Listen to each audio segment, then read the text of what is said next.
በደንብ እችን መዝግቧት እችን ቢካዝ እቺ ሀፕን የምታደርግ ስለሆነች በቅርቡ ሊቀመንበር፣ ዘመቻ መምሪያ፣ ቃል አቀባይ፣ ፋይናንስ፣ ሎጂስቲክ የአፋባዎች የአማራ ፋኖ ህዝባዊ ኃይል ይወስዳል። ስሞቹን ዘረዘረላቸዋል። ድጋሚ ለመናገር ሊቀመንበር፣ ዘመቻ መምሪያ፣ ቃል አቀባይ፣ ፋይናንስ ይሄ አፋባዎች ናቸው የሚወስዱት። አፋባ ይሄንን መውሰድ ተስማምቷል። ማማናቸው ዛሬ እየተወዳደሩ ያሉት ደግሞ እሱን እንመጣበታል። ማን ተመረጠ የሚለው ተቀዳሚ ምክትል ሊቀመንበር፣ ወታደር አዛዥ፣ ፖለቲካ ኃላፊ፣ ውጭ ጉዳይ ይሄን ደግሞ ማን ወሰደ? አፋሃድ ወሰደ። ይሄን አፋሃድ ተቀዳሚ ምክትል ሊቀመንበር፣ ወታደር አዛዥ፣ ፖለቲካ ኃላፊ፣ ውጭ ጉዳይ ይሄንን ደግሞ አፋሃድ ወሰደ። ኦኬ ፋይናንስ ሁለት ግለሰቦች ናቸው እየተወዳደሩ ያሉት። አንደኛው ሄኖክ ኪዳኔ ትግሬው ግማሽ ትግሬ ነው ባይዘው ሄኖክ ኪዳኔ እና ደሳለኝ ናቸው እዚህ ቦታ ላይ እየተወዳደሩ ያሉት። ለሸዋዎች ሙሉ የተሰጠው ለሸዋዎች ሎጂስቲክ የሚለውን እንትን ሰጥቷቸዋል። ባይዘው ሸዋ ይህንን ይወስዳል። ሎጂስቲክ ወደ ፋይናንስ ላይ ግን ሄኖክና ደሳለኝ ናቸው ከአፋባ ውስጥ እየተነጋገሩ ያሉት። እዛ ቦታ ላይ መምጣት አለባቸው ተብለው እርስ በርስ እንትን እያሉት ሄኖክ ኪዳኔ የወሎና ደሳለኝ ሲያስብ ህወሓት እሱ ደግሞ እንትን እነዚህ ሁለት እነዚህ ናቸው ፋይናንስ ላይ እየመጡ ያሉት። ዘመቻ መምሪያ ተፈራ ማሞ ነው ኦፊሻል የተመረጠው። ዘመቻ መምሪያውን ተፈራ ማሞ እንዲመራው ተወስኗል። ቃል አቀባይ አበበ ፋንታው ሁጅዝ የወሎ ዮሐንስ የሚባለው የጎንደሩ እና አስረስ ማዕረይ ናቸው። እነዚህ ቃል አቀባይ ቦታውን ይዛሉ ተብለው የሚመጡ ናቸው። ዋና ቃል ምክትሎች አሉ ባይዘው እኔ ስለ ምክትል እያወሩ አይደል፣ ዋናው ቃል አቀባዮችን ነው እያወሩ ያሉት። ይሄ ዋና ይሄ ምክትሉ የሀገር ነው የሚሆነው። አብዛኛውን ይሄ ምክትል ቦታ ምናምን የሚወስዱ ሰዎች አሉ፣ ብዙ ሰዎች። ድጋሚ እናገራለሁ። ፋይናንስ ሄኖክና ደሳለኝ ናቸው። እነዚህ ናቸው ፋይናንስ ቦታ ላይ እየተወዳደሩ ያሉት አፋባዎች። ቃል አቀባይ አበበ ፋንታውና ዮሐንስ የሚባለው እና አስረስ ማዕረይ እነዚህ ሶስቱ ቃል አቀባይ ላይ እንትን ይላሉ። ዘመቻ መምሪያ ኦፊሻሊ ለተፈራ ማሞ ተሰጥቷል። ዘመቻ መምሪያ ሊቀመንበር 3 ሰው ነው እየተወዳደረ ያለው ሊቀመንበር ዘመነ ካሴ፣ ሀብቴ፣ ምሬ እነዚህ 3ቱ ግለሰቦች በሊቀመንበር ቦታ ላይ የተባበሩ ናቸው። ምሬ ወጪ ነው ኦልሬዲ ምሬ ወጪ ነው። አሁን ሀብቴና ዘመነ ናቸው እርስ በርስ እንትን እያሉ ያሉት ዘመነና ሀብቴ። እነዚህ ምክትሎች አሉ ባይዘው ይኸውላችሁ። አሁን ሊያደርጉ ያሰቡት ምንድን ነው? ሊቀመንበር ተቀዳሚ ምክትል ሊቀመንበርና ሊቀመንበሮች ደግሞ አሉ ደግሞ እዛ ጋር አራት ምክትል ሊቀመንበሮች፣ አንድ ተቀዳሚ ምክትል ሊቀመንበር፣ አንድ ሊቀመንበር። ተቀዳሚ ምክትል ሊቀመንበር ደረጀ አሁን እዚህ ጋር ነው የሚመጣው። አሁን በኋላ በስነ ስርዓት ከዚህ በኋላ የሚመጡትን ሴራዎች ከዚህ በኋላ ይሄንን ፋኖች እንደምታዳምጡ አውቃለሁ። አሁን የሚመጣው ሴራ ከዚህ በኋላ እንዴት እንደሚጎነጎን ደረጀን እዚህ ቦታ ላስቀመጥክ ማለት ሀብቴ መሪያውን ሁለት ጎንደሮች ሊሆኑ ነው ማለት ነው። ስለዚህ ዘመነ ካሴ ምን ያደርጋሉ? አፋባዎች እነምሬ አልኩኝ እና አስረስ ማዕረይ የሚጫወቱት ምንድን ነው? ተቀዳሚ ምክትል ሊቀመንበርን ደረጀን አድርጎ አክቹዋሊ እንትና ብቻ አይደለም ይሄንን እየተጫወተ ያለው እነዘመነ ናቸው። እንደውም ምክትል ቢሆን ጥሩ ነው፣ ደረጀ እንወደዋለን ይላል። ምክትል ደረጀ ከሆነ ሀብቴ መሪያ ይሁን ቢካዝ ሁለት ጎንደሬ እዛ ላይ ሊቀመጥ ያውቁታል። እና ሎጂስቲክ ኦልሬዲ ሸዋዎች ናቸው የሚያገኙ ሎጂስቲክ ለሸዋ እሱ ፕሮሚስ ተደርጓል፣ እንሰጣቸዋለን ተብሎ።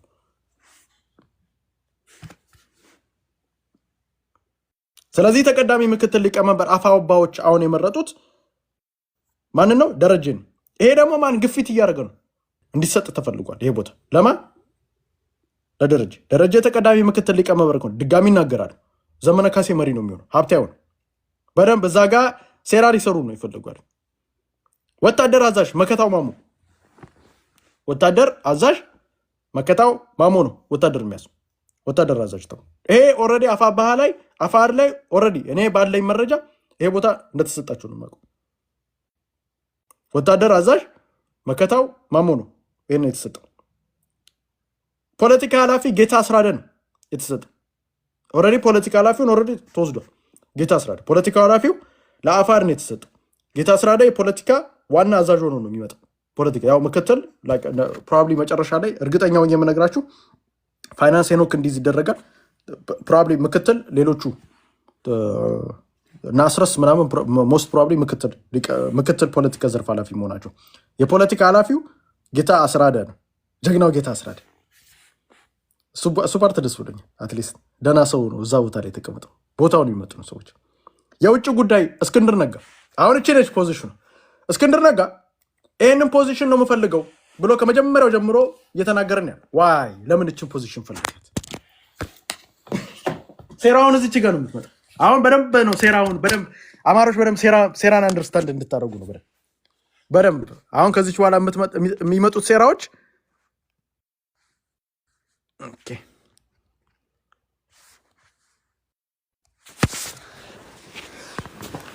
እኛ መረጃ እንሳሳትም ባይዘው መረጃ በደንብ አጥነተን ነው የምንሄደው።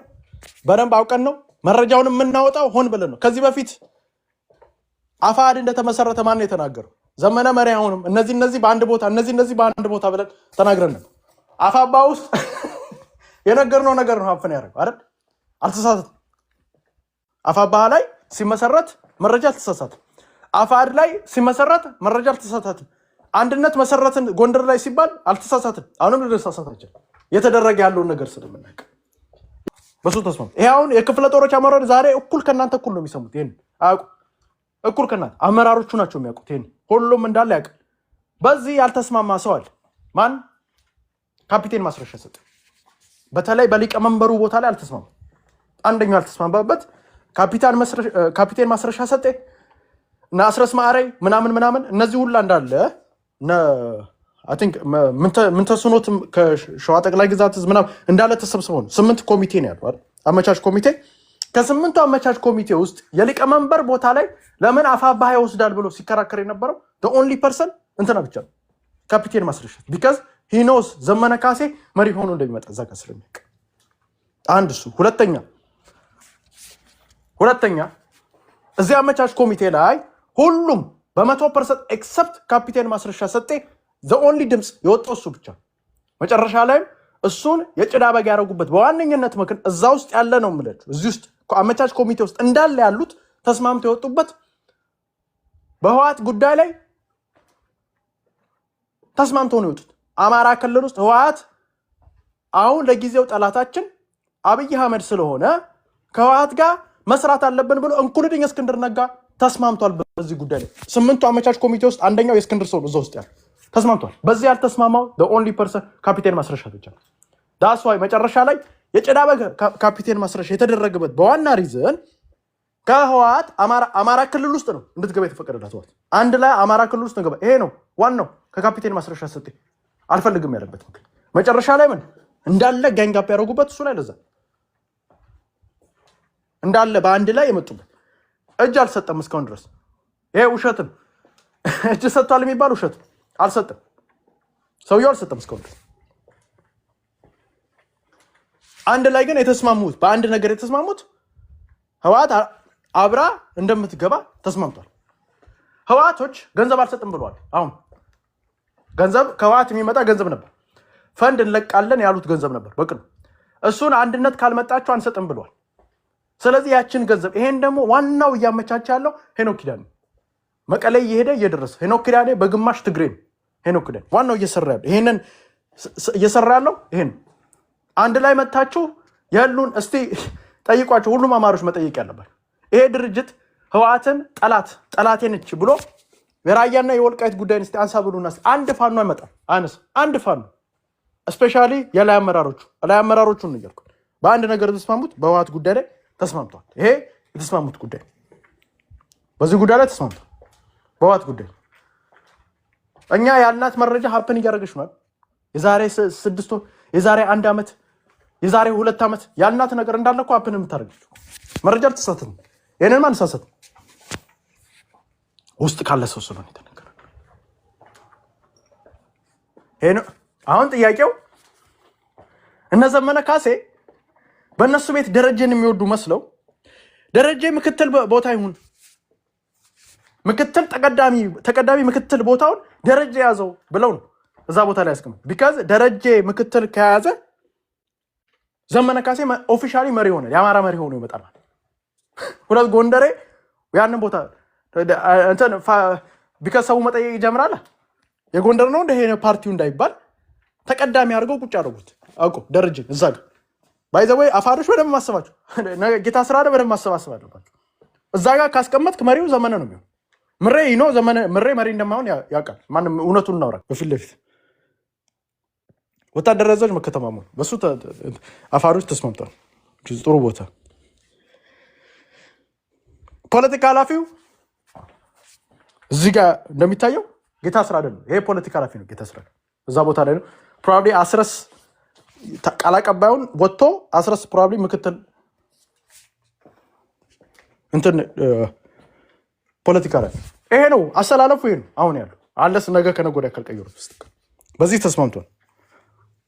ውጭ ጉዳይ እስክንድር ከመጀመሪያው ጀምሮ ውጭ ጉዳይ ነው። ውጭ ጉዳይ አሁን ደግሞ ይሄ አማራ ማህበራት እኔ እዚህ ቦታ ላይ እስክንድር መቀመጡ ደስ ብሎኝ እኔ ችግር የለብኝ። ውጭ ጉዳይ እስክንድር ሆነ ማለት የአማራ ማህበር ከጨዋታ ውጭ መጣ ማለት ነው። ያቸው አሁን ይሄንን አደረጃጀት በዋነኝነት የሚቋወሙት እና አገው ዛሬ እነ ሰናይት ደረጀ ናቸው። ይሄን አደረጃጀት የሚቋወሙ ቢካዝ ለምን እስክንድር ወደፊት ለፊት መጣ ማለት ውጭ ጉዳይ ላይ እንዳለ የምታዩቸው ከኋላ ከጀርባ ማን ይመጣል ማለት ነው። ኤርሚያስ ሽበሺ ምናምን የሚባሉ ሰዎች እና ሀብታሙ አያሌው ናቸው የሚመጡት። ከዚህ የውጭ ጉዳይ እሱ ነው የሚሰራው ኤቭሪቲንግ እንዳለ እንትን ውጭ ጉዳይ ማለት የምታምነው ሰው ነው እዛ ቦታ ላይ የምታስቀምጥ እንጂ የማታምነውን ሰው አታስቀምጠው። የምታምነውን ሰው ነው የምታስቀምጠው። ያቃታለችን ፖለቲካ ካልኩሌሽን። ስለዚህ ያቺ ቦታ ማለት ቁልፍ አሁን ይሄ የሽምቅ ውጊያ ላይ ቁልፍ ቦታ የውጭ ጉዳይ ነች። ውጭ ጉዳዩን የፈለጋት ሰው ቢካዝ ለምን ኤርሚያስ ሽበሺ ከውጭ ግንኙነት ጋር ከተለያዩ ሀገራቶች ጋር መነጋገር ከፈለክ የውጭ ጉዳዩ መያዝ አለ። የውጭ ጉዳይ ነው ምን ከተለያዩ ሀገራቶች ጋር የሚነጋገረው ከተለያዩ ቦታዎች ጋር እንትን የሚባለው። ስለዚህ እስክንድር ያችን ቦታ ይዟታል። የውጭ ጉዳይ ማለት ወሳኝ በቃ አሁን ይሄ የውጭ አመቻች ኮሚቴ የእሱ አመቻች ኮሚቴዎች ይገባሉ ማለት። አሁን ጥያቄው ይሄ ሪሰንትሊ የተመሰረተ አንድ ድርጅት አለ። ማነው ስሙ ንገሩኝ። አንድ የሆነ አጋሰስ ሰው እያለ ዶክተር ምናምን ማነው ስሙ? ዶክተሩ ማነው? አንድ ሰው ንገሩኝ። ይሄ የሆነ አንድ ዶክተር አለ ሁሌ አምሳሉ የሚባል እነ ዶክተር አምሳሉ አሁን እዚህ ጋር ምንድነው የሚጫወቱት ሚና? ያቺ የመሰረቷት ድርጅት ምንድነች? ያቺ ድርጅት ዋይ ለምንድን ነው እስክንድር ነጋችን ቦታ እኔ ዋና መሪ መሆን አልፈልግም እቺ ቦታ ነው ፈልጋት ብሎ ከመጀመሪያው ጀምሮ እቺ ቦታ ተሰጠኛለ ሲጮ ነበር። ዋይ ለምን ብላችሁ ጠይቁ። ኤርሚያስ ሽበሺ የሚገባበት ቦታ ስለሆነች ዋናው ውጪውን ዲያስፖራውን ኮንትሮል አደረክ ማለት አሁን ለምሳሌ የአማራ ማህበራት እነዚህ እነ ትሪፕል ኤ ዶክተር ሰናይት ምናምን የውጭ ጉዳዩን እነሱ የሚፈልጉት ሰው እዛ ጋር ማስቀመጥ የሚፈልጉት የውጭ ጉዳይ እዛ ቦታ ማስቀመጥ ካልቻሉ እነ ዶክተር ሰናይት መስራት አይችሉም። ይሄ የአማራ ማህበራቶች መስራት አይችሉም። ያቺ ቦታ ሲይዟት ነው የአማራ ማህበራት የሚሰሩት። ስለዚህ አሁን የአማራ ማህበራት ከጨዋታ ውጭ ይሆናሉ ማለት እነ መዓዛ መሐመድ እነ ተስፋ ወልደስላሴ ከጨዋታ ውጭ ነው የሚሆነው። አሁን ይህንን ድርጅት የሚቃወመው ለማክሲመም እነ መዓዛ መሐመድ ናቸው። ከጨዋታ ውጭ ነው የሚወጡት። ዲፕሎማሲ መስራት አይችሉም። የሚሰራው በእስክንድር ነጋ በኩል ነው። ለመደራደር ከፈለግ እስክንድር ነጋ ነው የውጭ ኮሚኒቲ የሚያገኘው እስክንድር ነጋ ነው። እስክንድር ነጋ የፋኖን ወክሎ በውጭ ጉዳይ ላይ የሚገናኘው እስክንድር ነጋ ዋናው ቁልፏ ቦታ ማለት ቁልፏ ቦታ ዋናው ዝም ብላ ቦታ አይደለችም። ባይዘው ጅቡቲ ለዛ ነው ይፈልጋል። ኤኒቲንግ የብር ትራንዛክሽን ኤኒቲንግ ከውጭ ከኢጅፕት ጋር ምናምን እንዳለ የሚሰራው ስራ በማን ስር ነው የሚሄደው? በእስክንድር ነጋ ስር ነው የሚሄደው። መሬት ላይ ያለው የፖለቲካ ኃይል መሬት ላይ ደግሞ ፖለቲካ ይሰራል። መሬት ላይ የፖለቲካ ያለው ክፍ በማን ስር ነው? በጌታ ስራደ ስር ነው ያለው። ጥሩ ነው ባይዘው እኔ አንድ ነገር ደስ ያለኝ አትሊስት የውጭ ጉዳይ ጥሩ ነው የሚያዙ የውጭ ጉዳይ እኔ የአማራ ማህበራት እዚህ ውስጥ ቢከስ ስለምናቅ ጨዋታ የሚጫወት ስለምናቅ መርህ የሚባል ጨዋታ አይደል። አሁን በእነዚህ በአንዳንዶቹ አስተሳሰብ እንዳለ አንድ የሚሆኑት ነገር ዘመነ መሪያው እንዲሆን አይፈልግ ሁሉም እንዳለ ኢንክሉዲንግ ጌታ እንትና አስረስ ማዕረ ኢንክሉዲንግ ዝናቡ ዘመነ መሪ መሆን አለበት ብሏል። ሁሉም እንዳለ አንድ የሚያደርጉት አሁን አፋብኃ ላይ ችግር እየመጣ ያለው ይሄ ድርጅት የማይመሰረተው ቢካዝ ዘመነ ካሴን አውቀው እነሱም አፋዶች ብልጦች ናቸው። እንኩ ሊቀመንበሩን እንኳን ሊቀመንበር ማለት ሟች እኔ ጥፋት የሚጠፋው ሊቀመንበሩ ተጠያቂ ነው። እኔ ጥፋት ግድያዎችም አሁን ለምሳሌ ባለፈው እጅ ተቆረጠ ብለው ፋኖ ከተባለ ዘመነ ካሴ ተጠያቂ ነው። መቼም ስልጣን አይዝም ባይዘው እንደዛ አይነት መቼም በአሁን ጊዜ ስፔሻሊ አሁን በአሁን ጊዜ ሀሚቲን እንዴት እያደረጉ ቅርቃር ውስጥ እየከተቱት እንደሆነ ታውቃላችኋል። ዘመነ ካሴ ከዛ በላይ ቅርቃር ውስጥ የሚያስገቡት ያችን ቦታ ግን ማንም መስጠት አይፈልግም ለዘመነ ካሴ አምኑት። ሁሉም እንዳለ ዘመነ ካሴ ያ ቦታ መያዝ አለበት ብለው አምኑ። ለዛ ነው እየተፋለሙ ያሉ ሁሉም ያንን ቦታ መስጠት አይፈልጉም። ማን እንኩሉኝ የጎጃም ልጆች እዛ ውስጥ ያሉት የጎጃም ልጆች ዘመነ ካሴ መሰጠት አለበት ብለው አምኑ ያ ቦታ። ስለዚህ አሁን ይሄንን ሲያል እዚህ ውስጥ የሚናደድ ቡድን አለ። አንደኛ የሚናደድ ይሄ ውጭ ያለው ዲያስፖራ ይሄንን ትግል ቀማለው ያለ ይሄ ድርጅት ከተመሰረተ በኋላ ውጭ ጉዳይ የሚሆነው እስክንድር ነጋ ነው መቼም አይተም። ሁለተኛው የጎጃም ጎጠኛ ዛሬ ያለቅሳል። ቢካዝ የሚያለቅስበት ምክንያት እዚህ ውስጥ ማየት የሚፈልጋቸው ሰዎች አሉ። የሚጠላውም ሰው አለ እዚህ ውስጥ። አሁን ለምሳሌ እስክንድር ነጋ፣ ጌታ አስራደ ምናምን እነዚህ ማወዳቸው ስሞች ናቸው። ማወዳቸው ስሞች መሪ ሆኖ መጡ። ስንት ዓመት ሲከታከት ቁጭ ብሎ ሲከታከት የነበረው ስም አይኑ እያየ መሪ ሆኖ መጡ። አሁን በዚህ ኦፍ ኮርስ እብድም ይሆናል የጎጃም ጎጠኛውን ይሄ ሊስት አይመቹ። ቢካዝ የጎጃም ጎጠኛ የሚያስበው ምንድን ነው? ጎጤው የሚያስበው ወታደር አዛዡ ነው ምናምን ሁሉን ነገር መውሰድ ነው የሚፈልግ ላስ አድርጎ አማራው ዝም ብሎ እየተከተለ እንትን። አሁን እዚህ ይሄ አሰላለፍ ሊቀመንበር ከተሰጠ ሌላ ቦታ ምንም ችግር የለም። አሁን ሊቀመንበር አሁን ዘመነ ካሴ ከሆነ ሌላ ቦታ ባይሰጠም ችግር የለም። ግን ሁሉም ግን ይፈልጋል። ባለፈውም ይሄ አፋብኃ ላይም ጥያቄ ያመጣ ይሄ ነገር ሁሉን ነገር ካልወሰድን የሚል ነገር አለ። አሁን እዚህ ጋር ይሄ ነው አሰላለፉ የሚሆነው ይሄ ነው። ስለዚህ የውጭ ጉዳዩ ጥሩ ቦታ ነው። ፖለቲካ ዘርፉ ጥሩ ቦታ ነው። ጥሩ ሰው ወታደር አዛዡም ጥሩ ቦታ ነው ያለው። ተቀዳሚዋ ግን መጠናት አለበት። ዘመነ እንዳይመራ ከፈለክ ተቀዳሚ ምክትሉን ሊቀመንበሩ በሌላ ሰው አድርጉት። ካለበለዛ ግን ዘመነ መሪ ነው። ተቀዳሚ ደረጃን አድርገህ መሪውም እንትና ሁለት ጎንደሬ ሊሆን አይችልም መሪ አይደል? ዋናውም ምክትሉ ይሄንን ነው ይዘው በሚመጡት። ስለዚህ አውቀው እነ ዘመነ ብልጥ ናቸው። ዘመነ ሰዎችን እየላከ መሪ እኮ እንትና ተቀዳሚ እኮ ምክትል ቢሆን እኮ ጥሩ ነው ምናምን እንደውም እሱን ብታረጉ ጥሩ ነው እያለ አማካሪ መስሎ እየመጣ ነው ያለው። የሚያማክርበት ምክንያት ደረጀ ፊት እዛች ቦታ ከተቀመጠ ከጨዋታ ውጪ ሀብቴ መሪ መሆን አይችልም ማለት ነው። ስለዚህ አንደርስታንድ ማድረግ አለ። ይሄ ነው ፖለቲካው እየተጫወተ ያለው። ስለዚህ ህዋቶች የሚፈልጉት ማለት ዘመነ ካሴ ያችን ቦታ እንዲይዝ፣ ህዋቶች የሚፈልጉት ያችን ቦታ ዘመነ እንዲይዝ ቢካዝ እንደፈለገ ማሽከርከር የሚችሉት እሱን ከያዙ ብቻ። ዘመቻ መምሪያ ግን ተፈራማ የተደረገ። እኔ ያን ጥያቄ በደንብ ያለኝ ዋይ ለምን እንትና ተሰጠው ዘመቻ መምሪያ? አሁን ለዚህ ትልቅ ቦታ መሰጠት ዝናቡ አሁን ምሳሌ ይሄ ቦታ መሰጠት የነበረበት ዘመቻ መምሪያ ዋይ ዘመቻ መምሪያ የተደረገ ዋይ ምንም ያልታገለ ዋክ እንኳን አማካሪ ልታረግ ትችላል። ተፈራማ በእንጨት ዋክ የሚያረግ ግለሰብ አምጥተህ ፌር ነው ሆይ ይሄ ቦታ መሰጠቱ ስንት ዓመት ሙሉ ሲታገለ የነበረ ዝናቡን እሱን አስቀምጠህ መተህ ያልሆነ ቦታ ለእንትና መስጠቱ በጣም እኮ ያሰቀኝ ይሄ ነው። ዝናቡ ቁጭ ያለበት ዝናቡ እንግዲህ እኔ ከተፈራማሙ በላይ ነው ማለት ዝናቡ ቁጭ ብሎ ዘመቻ መምሪያውን ለማን ይሰጣል? ለተፈራማሙ። ምን ጦር አለው ሲባል እንዴ ሸዋ ላይ እኮ እሱ እየመራ ነው።